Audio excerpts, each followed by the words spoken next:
নেই, আমাদের কাছে নারদার টাকা নেই, আমাদের কাছে গরু পাচারের টাকা নেই, আমাদের কাছে কয়লা পাচারের টাকা নেই, আমাদের কাছে চাকরি চুরির টাকা নেই, আমাদের কাছে শিক্ষা চুরির টাকা নেই। তাই আমরা আজকের এই পথসভা থেকে আপনাদেরকে জাতীয়তাবাদী গৈরিক অভিনন্দন, এর থেকে বেশি কিছু বন্ধু দিতে পারবো। এটা নির্বাচনী পথসভা। এই নির্বাচন আপনাদের প্রত্যেকের জানা, এটা মুখ্যমন্ত্রী, রাজ্যের মুখ্যমন্ত্রী নির্ধারণের নির্বাচন নয়। এটা পৌরসভার ভোট গঠনের নির্বাচন নয়, পঞ্চায়েতের ভোট গঠনের নির্বাচন নয়। এটা ভারতের দেশ গড়ার নির্বাচন, দেশকে সুরক্ষিত রাখার নির্বাচন, দেশের প্রধানমন্ত্রী নির্ধারণ করার নির্বাচন। তাই ভারতবর্ষের মানুষ বলছে আরো একবার নরেন্দ্র মোদীর সরকারকেই চায়, নরেন্দ্র মোদীকে প্রধানমন্ত্রী হিসাবে দেখতে চায়। কারণ নরেন্দ্র মোদীর মধ্যে গ্যারেন্টি আছে, আর নরেন্দ্র মোদীর গ্যারেন্টি হলো হুগলি লোকসভার প্রার্থী লকেট চ্যাটার্জি। আজকে আপনার দেশের মানুষ এমন একজনের নেতৃত্ব চাইছে, শক্তিশালী নেতা, যার হাত ধরে দেশ শক্তিশালী হবে, যার হাত ধরে দেশ সুরক্ষিত থাকবে, যার হাত ধরে দেশ এগিয়ে চলেছে, তার নাম নরেন্দ্র মোদী। নরেন্দ্র মোদীর হাতেই আবার দেখতে চাইছে দেশের ক্ষমতা। কারণ নরেন্দ্র মোদী এদিকে দেখছেন, আপনারা লকেট চ্যাটার্জি আর নরেন্দ্র মোদীর ওপর ভরসা রাখলে অন্তত সরকারটা আয়ারাম গয়ারাম হয়ে যাবে না। একদিকে 56 ইঞ্চির নরেন্দ্র মোদী দাঁড়িয়ে রয়েছে, আর একদিকে আপনার ভারতবর্ষের যত রিজেক্টের খাতায় নেতারা, বাতিলের খাতায় নেতারা, যাদের ভারতবর্ষের মানুষ বাতিল করে দিয়েছে, রিজেক্ট করে দিয়েছে, সে সকল লালু ভুলু কালুরা জোটবদ্ধ হয়েছে, ইন্ডি জোটের নামে পিন্ডি চটকিয়েছে। পিন্ডি তাদের নির্বাচনের আগে চটকে গেছে। এই জোটের প্রধান উদ্যোক্তা কে ছিল? মমতা বন্দ্যোপাধ্যায়। আর হচ্ছে কে? কেজরিওয়াল। কেজরিওয়াল জেলে রয়েছে, মমতা বন্দ্যোপাধ্যায় যাওয়া শুধু সময়ের অপেক্ষা বন্ধু। এই যে জোটবদ্ধ হয়েছে, সোনিয়া মমতাকে বিশ্বাস করে না, মমতা রাহুলকে বিশ্বাস করে না, রাহুল লালুকে বিশ্বাস করে না, লালু অখিলেশকে বিশ্বাস করে না, অখিলেশ কেজরিওয়ালকে বিশ্বাস করে না। যারা নিজেরা নিজেদেরকে বিশ্বাস করে না, তারা ভারতবর্ষের মানুষের কিভাবে বিশ্বাস অর্জন করবে? তাই ভারতবর্ষের মানুষ বলছে আরো একবার মোদী সরকার, আরো একবার, ফির একবার, ফির একবার, বারবার বারবার। এইবার লকেট চ্যাটার্জি 5 লক্ষ পার, এটা আপনাদেরকে শপথ নিতে হবে। এই নির্বাচন 543টা আসনের নির্বাচন। এই 543টা আসনে 42টা আসনে প্রার্থী দিয়ে তৃণমূল কংগ্রেসের নেত্রী দিবা স্বপ্ন দেখছে প্রধানমন্ত্রী হওয়ার, আর বড় বড় ভাষণ যাচ্ছে মঞ্চে উঠে। বাংলার মানুষ ওনের অনেক বড় বড় ভাষণ শুনেছে। এর আগেও 2019-এ উনি ভাষণ দিতে গিয়ে বলেছেন যে 42-এ 42, 2019 বিজেপি ফিনিশ। বিজেপিকে ফিনিশ করতে গিয়ে মমতা বন্দ্যোপাধ্যায়ের তৃণমূল কংগ্রেস ফিনিশ হয়ে যেতে বসেছে বন্ধু। মমতা বন্দ্যোপাধ্যায় নাকি অনেক শিক্ষিত, ডক্টরেট, ওনার অনেক অনেক ডিগ্রি রয়েছে, আমি দেখিনি কোনোদিন। সেটা সত্য কি জালিয়াতি কি, এটা সত্য। তাই মমতা বন্দ্যোপাধ্যায় যদি শিক্ষিত হয়ে থাকেন, ওনার জানা উচিত এটা পৌরসভা, পঞ্চায়েত বা বিধানসভা নির্বাচন নয়, এটা দেশ গড়ার নির্বাচন।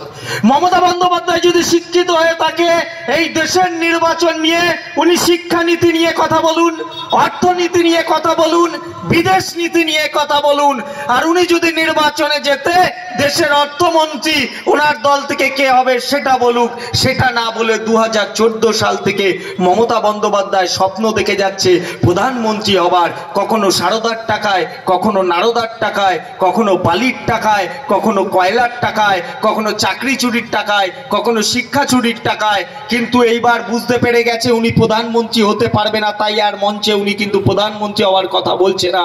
বাংলার মানুষও বলছে যে সব লাল পাথরে চুনি হতে পারে না, সব ফুলে ভগবানের পূজা হতে পারে না, সব মুখ্যমন্ত্রী নরেন্দ্র মোদী দেখে এসছে। নির্বাচন আসে আর এদের এই অবৈধ প্রেম জেগে ওঠে। এই কংগ্রেসের সিপিএম দূর থেকে দাঁড়িয়ে সূর্যকান্ত মিশ্র, অধীর চৌধুরীকে বলছে, অধীর বাবু মোহাম্মদ সেলিমকে বলছে, চোখে চোখে কথা বলো, মুখে কিছু বলো না, মনোনিয়া খেলা করো, রেখি চলো না। এরা বাংলার মানুষের সাথে ছলনা করে যাচ্ছে। এক একবার ভোট আসে, এদের জোট হয়, আলাদাভাবে লড়াই করে। এই সিপিএম আর কংগ্রেস এই অবৈধ প্রেম, পর্দার আড়ালের প্রেম, গাছের আড়ালের প্রেম, খোলা মাঠে প্রেম, বন্ধ ফ্ল্যাটে প্রেম, এদের এই প্রেম পীড়িত নির্বাচন এলে বিয়ের পিড়িতে চলে যায়, ওই পিড়িতে মালা বদল হয়, ফুল সজ্জা হয়, নির্বাচন মিটে যায়, আবার বিবাহ বিচ্ছেদ হয়ে যায়, আলাদা আলাদা ভাবে নির্বাচন লড়তে শুরু করে দেয়। এদের চরিত্র এইটা। যেই সিপিএম পার্টিকে বাংলার মানুষ অপ্রাসঙ্গিক করে তুলেছে, হঠাৎ করে মমতা বন্দ্যোপাধ্যায় সিপিএম কে প্রাসঙ্গিক করে তোলার চেষ্টা করছে। কারণ যদি সিপিএম কে প্রাসঙ্গিক করে তোলা যায়, তাহলে যদি ওরা ভোট পায়, বিজেপির ভোট কাটে, তাহলে মমতা বন্দ্যোপাধ্যায় পুনরায় ক্ষমতায় থাকতে পারবে। যেই সিপিএম পার্টি, যারা সিপিএম এর নেতারা রাত্রিবেলা রাতের অন্ধকারে দেয়াল ধরে দাঁড়িয়ে থাকতো, তাদেরকে দেয়াল ছেড়ে দিচ্ছে তৃণমূল কংগ্রেস। আর সেই দেয়ালে সিপিএম এর সাদা চুলের নেতারা দিনের বেলা সাদা চুল করছে, আর রাত্রিবেলা কালো চুলের নেতারা দেয়াল ধরে দাঁড়িয়ে থাকছে। বন্ধু, এ বাংলায় ভূতেরও ভবিষ্যৎ আছে। সিপিএম এর ভোট, সিপিএম এর কোনো ভবিষ্যৎ নেই। এখন আর মার্ক্সবাদী কমিউনিস্টের ডাকে আর ব্রিগেড ভরে না, এখন বলছে যৌবনের ডাকে। মীনাক্ষী দীপশিতাদের ডাকে নাকি এখন যৌবনের ডাকে বোম হচ্ছে। এই সিপিএম কে ভোট দেওয়া মানে তৃণমূলকে জেগে তোলা, তৃণমূলকে জেতানো। বন্ধু, সিপিএম এর 34 বছরের অত্যাচার দেখেছেন। এই সিপিএম এরা ভারতবর্ষের সংস্কৃতি মানে না, এরা ভারতবর্ষের আদর্শ মানে না।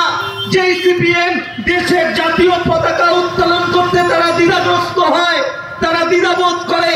যেই সিপিএম এর যুব সংগঠন, তারা স্লোগান তোলে ভারত তেরা টুকরা হবে, ইনশাআল্লাহ ইনশাআল্লাহ।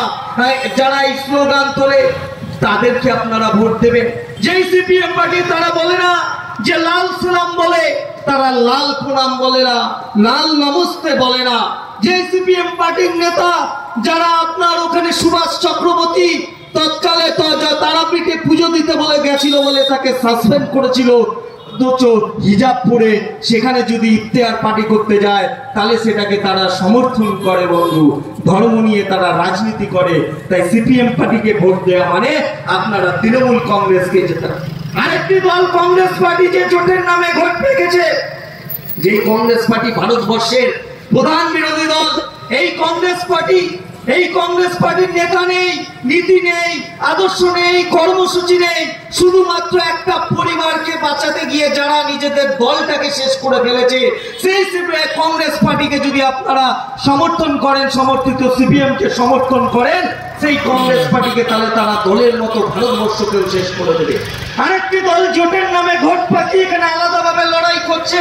মা মাটি মানুষের সরকার মমতা বন্দ্যোপাধ্যায়। এই মা মাটি মানুষ আকাশ বাতাস আর জল সব বিক্রি করে দিয়েছে, শুধু আকাশটাকে বিক্রি করতে পারেনি, লাঙল পাচ্ছে না, না হলে সেটাও বিক্রি করে দিত। আর সমস্ত মঞ্চে 10 বছর ধরে আপনার ক্ষমতায় রয়েছে একটা ভারতবর্ষের রাজনৈতিক দল। কোন নেতার হাতে লকেট চ্যাটার্জি সহ কোন নরেন্দ্র মোদীর মন্ত্রিসভায় একজনের দিকেও আঙুল তুলে দুর্নীতির কথা বলতে পারবে না। শুধু গিয়ে বলছে কি যে বিজেপি নাকি সব বিক্রি করে দেবে, বিজেপি নাকি দেশ বিক্রি করে দিচ্ছে।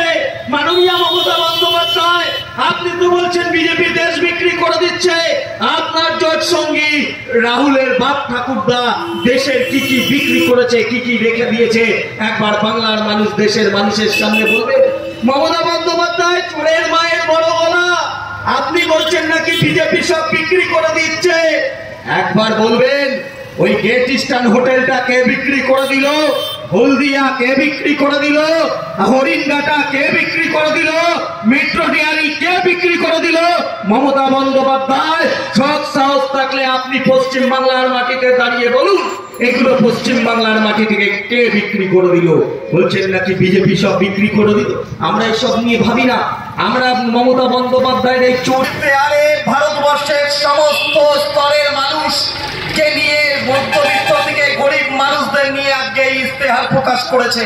আর তৃণমূল কংগ্রেসের নেত্রী মুখ্যমন্ত্রী মমতা বন্দ্যোপাধ্যায় ইস্তেহার প্রকাশ করে এমন হাবভাব দেখাচ্ছে যেন প্রধানমন্ত্রী হয়ে গেছে। চালানার ধনে পাতা তার আবার ক্যাশ মেমো, এমন ভাব দেখাচ্ছে উনি প্রধানমন্ত্রী হয়ে গেছে। আজকে নরেন্দ্র মোদীর ইস্তেহারে, প্রধানমন্ত্রী আমাদের সরকারের ইস্তেহারে সমাজের আপনার খেটে খাওয়া মানুষ, গরিব মধ্যবিত্ত, যারা মুটেগিরি করে, যারা টোটো চালায়, অটো চালায়, সে সমস্ত মানুষদেরকে নিয়ে আমাদের ইস্তেহার প্রকাশ করেছে। আমরা বলি নরেন্দ্র মোদীর গ্যারেন্টি তখনই বলি যখন আমরা আমাদের এখানে 2019-এর ইস্তেহারের যেসব কথা দিয়েছিলাম বাস্তবে রূপান্তরিত করে তারপর বলি আমরা মোদী গ্যারেন্টি। বন্ধু, আজকে আমরা এমন একটা সরকার, যেটা 10 বছর আমরা সরকার ক্ষমতায় রয়েছে, একটা নেতা মন্ত্রীর গায়ে কোনো কলঙ্ক নেই, কোনো দুর্নীতি নেই, আপনারা বলতে পারবেন না। কারণ দেশের প্রধান সেবকের নাম নরেন্দ্র মোদী, যিনি বলেছেন না খাউঙ্গা না খানে দোঙ্গা। আজকে ভারতবর্ষের মানুষ ভুলে গেছে যে দেশে কোনো জঙ্গি হানা হতে পারে। দেশকে এমন একটা সুরক্ষিত জায়গায় নিয়ে গেছে, এত শক্তিশালী করেছে নরেন্দ্র মোদীর সরকার, দেশে আর জঙ্গি আনা হয় না। যে পাকিস্তান চোখ রাঙাতো, দেশের সেনাদের নিয়ে গিয়ে মুন্ডু কেটে আপনার ফুটবল খেলতো, সেই পাকিস্তান এখন না খেয়ে দিয়ে মরছে, খেতে পারছে না। দেশকে এমন একটা সুরক্ষিত জায়গায় নিয়ে গেছে, দ্বিতীয় 26/11 হতে দেয়নি নরেন্দ্র মোদীর সরকার। বন্ধু, আজকে দেশ আপনার এখানে এমন জায়গায় নিয়ে গেছে, 25 কোটি ভারতবাসীকে দরিদ্রকরণ থেকে মধ্যবিত্ত জায়গায় একটা সামাজিক জায়গায় তুলে নিয়ে এসেছেন নরেন্দ্র মোদীর সরকার। মোদীজি বলেছিলেন 2 কোটি চাকরি দেবে। অনেকে বলেন কোথায় চাকরি? মোবাইল আছে, ল্যাপটপ আছে, কম্পিউটার আছে, খুলুন। অর্গানাইজ আনঅর্গানাইজ ক্ষেত্রে প্রত্যেক মাসে 12 লক্ষ করে চাকরি হচ্ছে সারা দেশ জুড়ে। পশ্চিমবাংলা পিছিয়ে যাচ্ছে, তাহলে এই হিসাব পেয়ে যাবেন কত চাকরি দিয়েছে। বন্ধু, আজকে নরেন্দ্র মোদী এখানে উন্নয়ন করে যাচ্ছে। আজকে জলজীবন জলমিশন প্রকল্পে 19,000 কোটি টাকা দিয়েছে পশ্চিমবাংলাকে, যে আপনার বাড়িতে কল যাবে, কলের পাইপ যাবে, কল যাবে, সেই কল দিয়ে জল পড়বে, সেই জল খেয়ে আপনি জীবনযাপন করবেন। 19,000 কোটি টাকা দিয়েছে এই বাংলার সরকারকে। বলছে নাকি বিজেপি সরকার টাকা দেয় না। আপনাদের জেনে রাখা উচিত, ইউপি আমলে বাংলার সরকারকে দিয়েছিল 76,000 কোটি টাকা ইউপি সরকার, আর নরেন্দ্র মোদীর সরকার দিয়েছে 2,76,000 কোটি টাকা। আপনারা বিবেচনা করুন কে বেশি দিয়েছে।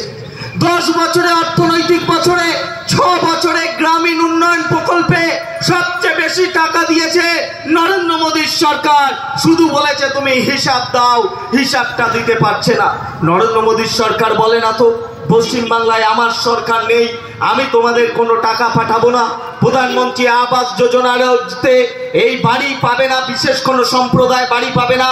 নরেন্দ্র মোদীর সরকার যখন বলে সবকা সাথ সবকা বিকাশ, সবাইকে সঙ্গে নিয়ে সবার উন্নয়ন। বন্ধু, আজকে পশ্চিমবঙ্গ 53 লক্ষ বাড়ি আবাস যোজনার বাড়ি অ্যালটমেন্ট টাকা প্রধানমন্ত্রী শুধু বলতে দেখছে, রিপোর্ট গেছে যার 2 তলা বাড়ি 3 তলা বাড়ি তার বাড়ি পাচ্ছে না। হাড়িটের ভেতরে অনেক গ্রামে গেছি, দেখেছি এখনো মাটির বাড়ি, ঝড় এলে ওই বাড়িতে মানুষ থাকবে কি পশু থাকবে ঠিক নেই, তারা বাড়ি পারেনি। তৃণমূলের ছোটদা বড়দা মেজদারা যারা চামচাগিরি করে দোতলা বাড়ি পেয়েছে। তাই প্রধানমন্ত্রী বলেছে হিসাব দাও, হিসাব দিতে পারছে না মুখ্যমন্ত্রী। 53 লক্ষ বাড়ি আজকে অ্যালটমেন্ট করেছে প্রধানমন্ত্রী দেশের মানুষের জন্য। আজকে প্রধানমন্ত্রী বলেছেন দেশের স্বাস্থ্যের কথা ভেবে, যে দেশের যে পরিস্থিতি সেখানে স্বাস্থ্যের উন্নয়ন করার জন্য প্রত্যেকটা রাজ্যের জেলায় জেলায় মেডিকেল কলেজ খুলে দেওয়ার কথা বলেছে প্রধানমন্ত্রী।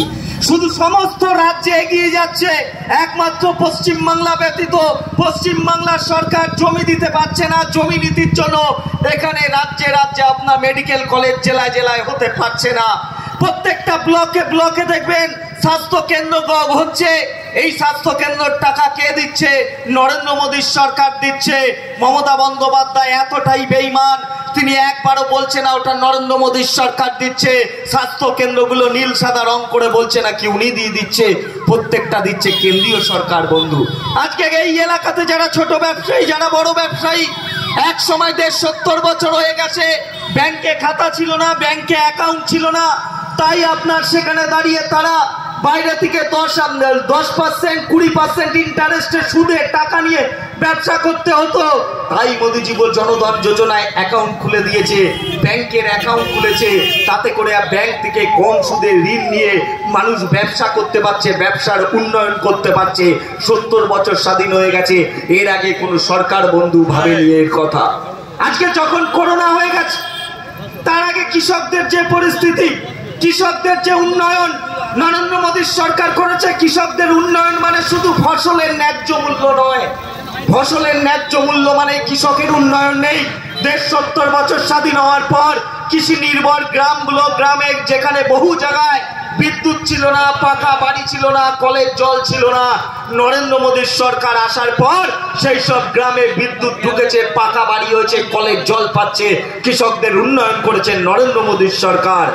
আজকে প্রধানমন্ত্রী যখন করোনার মধ্যে বিশ্ব টালমাটাল কাটছে, সারা বিশ্ব জুড়ে তখন দিশা পাচ্ছে না, বিশ্বগুরুরা দিশাহীন হয়ে গেছে, তখন নরেন্দ্র মোদীর সরকার নিজের দেশকে দিশা দেখিয়েছে, নিজের দেশকে একটা জায়গায় নিয়ে গেছে, দেশকে অর্থনৈতিকভাবে ডুবে না যেতে গিয়ে 11 নম্বরের স্থান থেকে 5 নম্বরে তুলে নিয়ে এসেছে। সেই সময় যখন আপনার দেশকে করোনার মধ্যে আফগানিস্তান হতে দেয়নি, করোনার মধ্যে দেশকে আপনার আফগানিস্তান হতে দেয়নি, শ্রীলঙ্কা হতে দেয়নি, করোনার মধ্যে বহু মানুষের চাকরি চলে গেছে, ছোট ছোট ব্যবসায়ীরা, হকাররা কিভাবে দিন চালাবে, নরেন্দ্র মোদী তাদের কথা ভেবে করোনার মধ্যে 50% সুদ মুকুব করে 10,000, 20,000, 30,000 টাকা লোনের ব্যবস্থা করে দিয়েছে।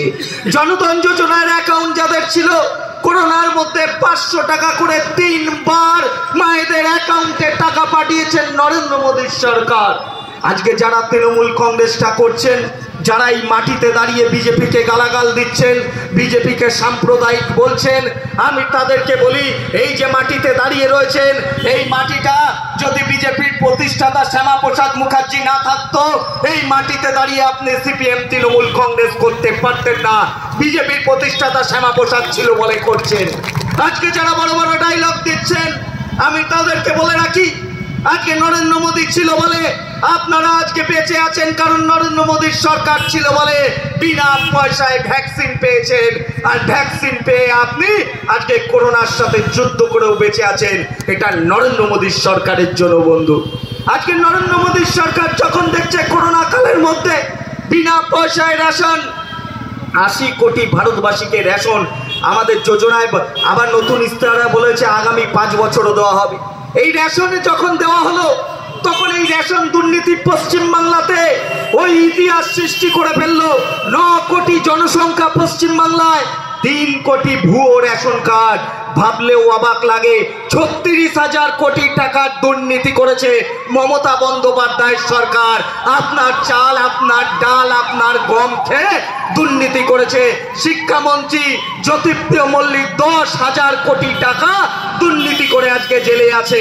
আজকে বলছে এখন তৃণমূল কংগ্রেসের নেত্রী মঞ্চে উঠে বড় বড় কথা, মোদির রেশন আমরা নেব না, মোদির রেশন আমরা খাবো না, মোদির রেশন। আরে বাবা কত খাবে, খেয়ে খেয়ে তো পেট ফুলিয়ে ফেলেছো, পেটে আর জায়গা নেই, এখন বলছো খাবে না। ওই আপনার 35,000 কোটি টাকা কোথায় খেলে বলবে? বালু যে আজকে চলে গেছে জেলে 10,000 কোটি টাকা রেশন খেয়ে, তার হিসাবটা কে দেবে? আজকে পশ্চিমবাংলা জুড়ে, আজকে সারা দেশ জুড়ে মোদিজি উন্নয়ন করছে, একের পর এক উন্নয়ন করে যাচ্ছে। এদিকে মমতা বন্দ্যোপাধ্যায়ের সরকার চুরি করে সেটাকে ডাউন করে দিচ্ছে। আজকে পশ্চিমবাংলাতে এখানে আপনার জঙ্গল রাজ চলছে, এখানে মানুষের সরকার চলছে না, এখানে পশুর সরকার চলছে বন্ধু। এখানে পশুদের সরকার চলছে, কেউ বাঘ কেউ সিংহ রাজত্ব করছে। কথা আমি বলছি না, তৃণমূল কংগ্রেসরা বলছে তাদের নেতাদের কেউ বাঘ বানিয়ে দিচ্ছে, কেউ সিংহ বানিয়ে দিচ্ছে। এই বাঘ সিংহদের আপনি যত তাড়াতাড়ি জঙ্গলে পাঠিয়ে দেবেন আপনাদের মঙ্গল, কিন্তু বাঘ সিংহ কিন্তু মানব সমাজে থাকার মতো নয়। দেখুন আপনার ঘরের ছেলে মেয়েরা 1000 দিন হয়ে গেছে আপনার ওখানে রাস্তায় চাকরি না পেয়ে বসে আছে, আর তেদর বাদর গুলো এক একটা সরকার চালিয়ে যাচ্ছে নির্লজ্জের মতো। আবার বলছে নাকি সর্বভারতীয় তৃণমূল কংগ্রেস। আমাদের বিরোধী দলনেতা বলেছে জাঙ্গিয়ার বুক পকেট, গরুর গাড়ির হেডলাইট, তার আবার সর্বভারতীয় তৃণমূল কংগ্রেস। আজকে মমতা বন্দ্যোপাধ্যায় চারিদিকে গিয়ে বলছে যে আকাশ বাতাস কাঁপিয়ে, পশ্চিমবাংলা কাঁপিয়ে ত্রিপুরাতে গেলেন সর্বভারতীয় তৃণমূল কংগ্রেস লড়াই করতে। ত্রিপুরাতে গিয়ে দেবাংশু শুয়ে পড়লো, তার বুকের উপর দিয়ে সবাই চলে গেল। সায়নী বলল লাগাও লাগাও লাগাও, আর কুণাল বলছে খেলা হবে খেলা হবে খেলা হবে। ত্রিপুরার মানুষ বলল দেখ কেমন লাগে। ত্রিপুরা থেকে খালি হাতে টাটা বাই বাই করে মমতা বন্দ্যোপাধ্যায়কে পাঠিয়ে দিল। ত্রিপুরাতে বিজেপি ভোট পার্সেন্টেজ বাড়ালো, আসন বাড়ালো। ত্রিপুরা থেকে ফিরে এসে মমতা বন্দ্যোপাধ্যায় গোয়ায় গেলেন। গোয়ায় গিয়ে বললো গোয়ার মেয়েকে চায়। যদি গোয়ায় তৃণমূল কংগ্রেস ক্ষমতায় আসে, এখানে যেমন 1000 টাকা লক্ষ্মী ভান্ডার দিচ্ছে, তাহলে মমতা বন্দ্যোপাধ্যায় গোয়ায় ক্ষমতায় এলে 5000 টাকা দেবে। গোয়াতে এই পশ্চিমবাংলায় যেমন 27% সংখ্যালঘু মুসলমান ভোটার, গোয়াতেও কিন্তু 22% খ্রিস্টান মাইনরিটি ভোটার আছে। তারা কিন্তু মমতা বন্দ্যোপাধ্যায়ের 5000 টাকার প্রলোভনে পা দেয়নি। তারা মমতা বন্দ্যোপাধ্যায়কে টাটা বাই বাই